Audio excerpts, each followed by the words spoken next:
Wow, so new problem, of course. So, can you see that mist? This time I finished the first round of repairs on the Suburban and find a few more unexpected problems. Brakes and front suspension all done here. I think I got the brakes all bled. I might have to go back and do it one more time here just to be sure, because the pedal still gets a little soft.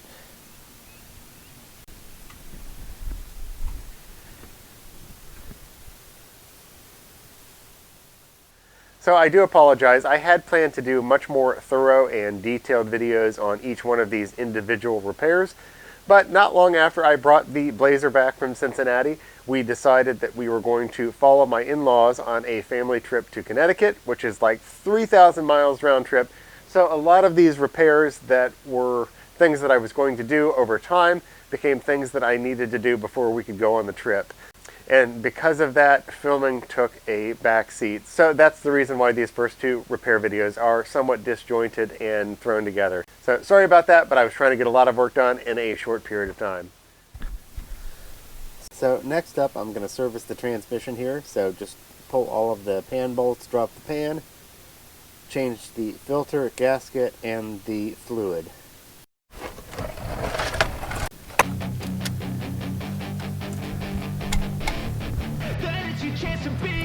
Hey kid, don't ever let them get inside your head. They'll tell you what to do in life instead of everything you know that you could get.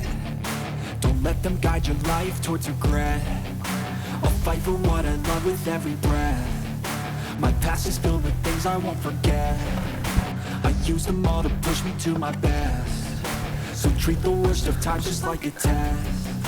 If only I could go back in time, I'd tell myself that everything will end up alright. Just push it. There we go. And a little bit of a mess. Not horrible.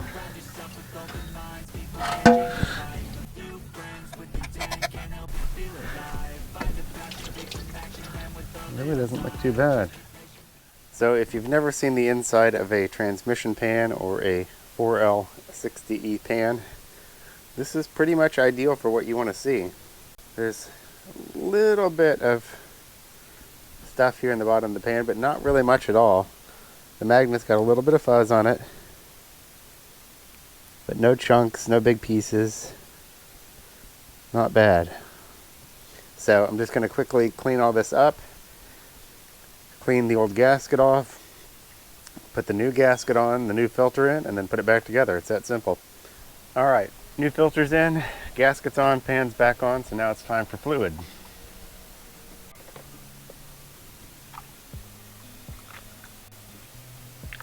Alright, well, don't want to go too crazy there and overfill it. So we'll check it there. And then, of course, to check this properly, the engine needs to be running. But the first check we'll do with it off like this. Alright, well, that looks good.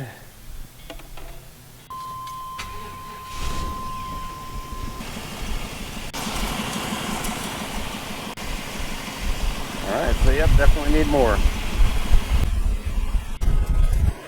That looks about right. I'm going to add a tiny bit more. So of course, to fully test that level properly, I need to drive the car, come back and check it again. So I will do that here in a little bit.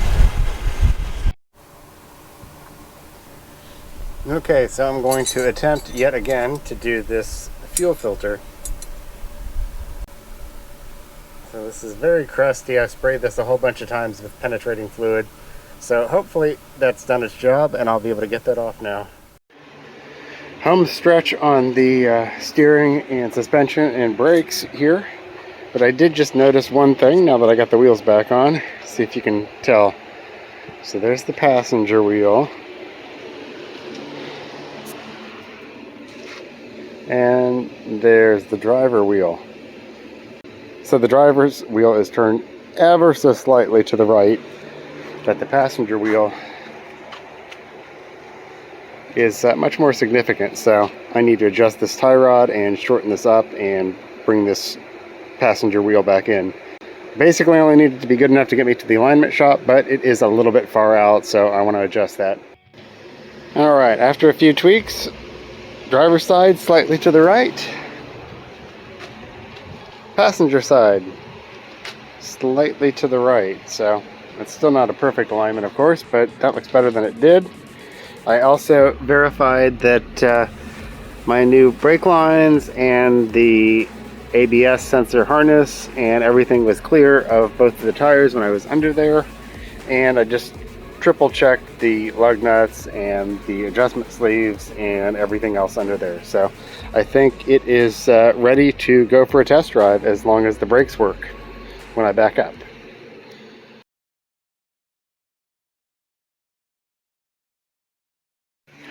Wow, so new problem, of course.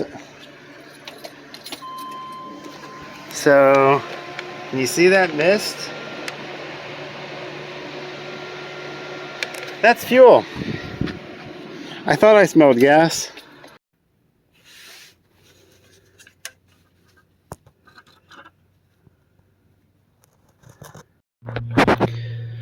Okay, well, here's where that leak is coming from.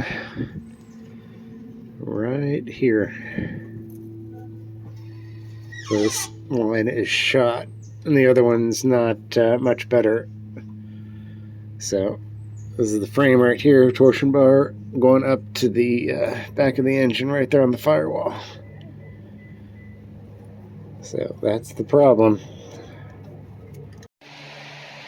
So I was just doing my final checks and checking the transmission fluid, and yeah, like I said, I thought I was smelling gas, and I just looked down underneath and saw a mist coming out. So it appears rust strikes again. My fuel line appears to have blown out. So just happened to have ordered a new set of fuel lines yesterday, so hopefully those will be here tomorrow, because I'm still going to try to do the fuel pump as well. And I figured if I'm going to drop the tank, then I might as well do the lines at the same time, because I keep trying to do the fuel filter, and that has become one with the old fitting.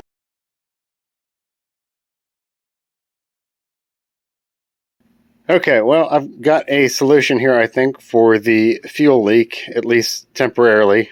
Just need this to get me through to get the Suburban to the alignment shop, and then I've got all new fuel lines coming anyway. So it's kind of a waste, but I am going to have to reuse the ends of the hard line. So this was the 3/8 hard line that came out of the back of the engine, and this is, I was able to get this one out of the front of the fuel filter. And the reason that I am going to have to do this rather than just put in the new line and do one splice, and now I'm doing two, is because of these ends right here. So the fuel line has a collar with an O-ring, and there's a seat for it to go into so it doesn't leak. And then the replacement hard line, which is just brake line, has an inverted flare, or a double flare, so it's different. So if I try to stick this into the ends for the fuel line, then it's probably just going to leak anyway. So what I'm doing is, with these original ends, cutting and putting a new end and putting a double flare. That way I can come in here and make a union like this, and then this is a double flare, and then this is a double flare, and then this shouldn't leak here, and then the original connections to the fuel filter and the back of the engine will be the same. So that's what I'm doing for my quick fix temporary solution here. Okay, well, not terribly pretty, but the new fuel line is up in here. There you go, you can see the unions up there for the splice, and then the other two right here. So just need to check and make sure that it holds fuel, doesn't leak. Hopefully it won't. Okay, that's, oh, helps if I reconnect the battery first. Okay, we'll try that again. Pressurize the fuel system.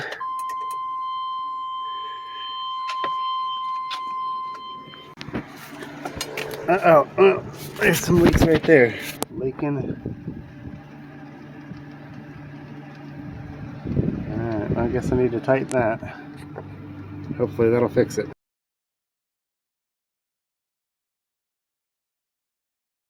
So getting started with the fuel pump replacement, I got the skid plate, whatever, off for the gas tank, and no shocker there, more rust. So that's got to be cleaned up before that goes back on. But before I do that, I'm going to keep on working to get this tank out of here. And before I can do that, I need to pump like 20 gallons out of this thing.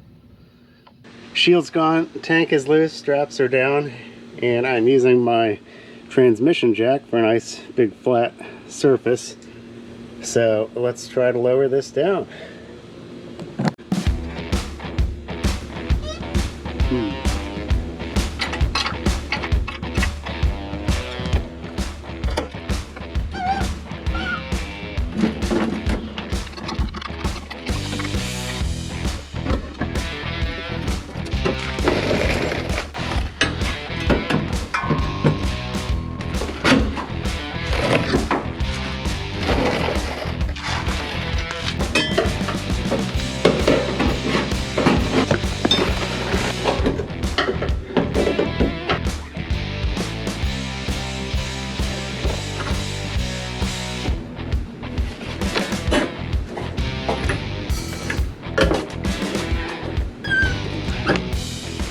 Alright, yeah. I think I gotta jack it up, or jack the back end up a little bit just to give me a little more space.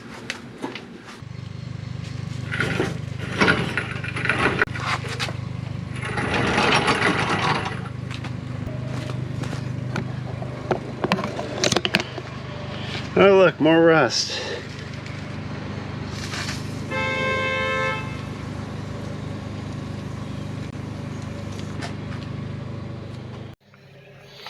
Surprisingly clean on the inside.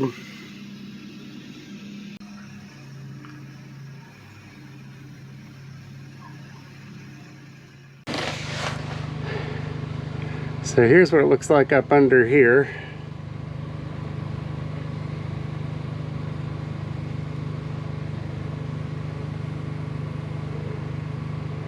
So I'm gonna go ahead and deal with some of this real quick. So when I went to install the new fuel pump, I ran into yet another problem. And what it was is the lock ring flange here that the snap ring sits in is very, very rusted. In fact, it's almost gone. There's still a little bit of it left, but a couple of these tabs are rusted away, and the rest of them are very soft, not far behind. So I ended up running out and picking up a brand new fuel tank to put in as well. And of course, by this point, I was completely out of time, so nothing with the new gas tank got recorded or pictures or anything. But I did get it installed. And fortunately, after replacing the fuel tank, the fuel pump, the fuel lines, the fuel filter, and I guess that's about it, the fuel system did work. The only other problem that I did run into was with the vents on the top of the tank. I tried to reuse my old ones and I couldn't get them out, so I did have to buy new vents, and then I had a little trouble getting them seated properly. Not that you can see anything there, but the new tank is up in there. So once the fuel system was all complete and everything was working properly again, I was finally able to take the Suburban to the alignment shop. Alright, so after getting back from the alignment shop, they were able to get everything dialed in for the most part. It does drive a lot better. However, they mentioned to me that not only is there excessive play in the steering shaft, which is the original for the Suburban, but they also said that there's a bunch of steering play in my brand new, not rebuilt, Cardone steering box. So I've got a few more issues there before I can get the steering perfect. But anyway, those are problems for another video. Okay, since I didn't do a very good job documenting and detailing every repair in the last two videos here, I just wanted to take a minute and go through all of the stuff that I've done since I bought the Suburban. So first things here, just simple maintenance stuff when I got it home. Cleaned the mass airflow sensor, seafoam, put some Royal Purple Max Clean in the gas tank, cleaned the PCV valve, And then after that, I went ahead and replaced the oil pressure sensor because I was getting a low reading on the gauge, and that did help. I also replaced both coolant temperature sensors. From there, went on to more maintenance stuff like doing an oil change, and then I got started with the more significant repairs. So I started with replacing the front shocks and started doing some of that rust repair around that area at the same time as well. Fixed the broken console lid latch inside, and then after that, did the rear shocks and some rust repair around there as well. Then did the new 18-inch Silverado wheels and tires. I added an extra fan to the air conditioning condenser, which was not part of these two videos, but I did do a separate video on that if you're interested. Also installed new polyurethane rear sway bar bushings and cleaned, painted, and refurbished the rear sway bar. Installed that all-new front sway bar bushings and links, and then did some rust repair around that area as well. New spark plugs. Then I did another seafoam treatment, and then the really significant front end work here that has been in these last two videos. So new tie rods, new adjuster arms on the tie rods, new pitman arm, new idler arm bracket, new camber adjustment plates, new wheel bearing and hub assemblies with ABS sensors, put in a new passenger side axle, installed a new steering gearbox, redid the front brakes with the exception of the rotors. I kept those, but did new calipers, new pads, and Russell stainless steel brake lines in the front so far. And then the last couple of things here at the end of this video, I did the new fuel pump, new nylon fuel lines, new fuel tank, and then rust repair up in the fuel tank area there, which I unfortunately did not get a good picture of. And then a couple things that I had almost forgotten. I did do all new or mostly new brake hard lines from the ABS pump to the front calipers in the front.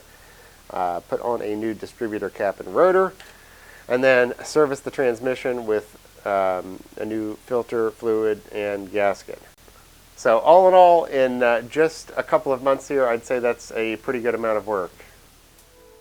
So that was it. The next morning we packed up the car with the whole family and a cooler and toys and everything you could possibly imagine that we could stuff in the back of the Suburban, and then we set off for Connecticut. Now we did have a pretty big unexpected surprise on that trip, but you're going to have to check back next week to see what happens there. So make sure you subscribe to the channel if you haven't yet. Check back from the beginning to see the Suburban adventure from my trip to Cincinnati to buy it sight unseen off eBay.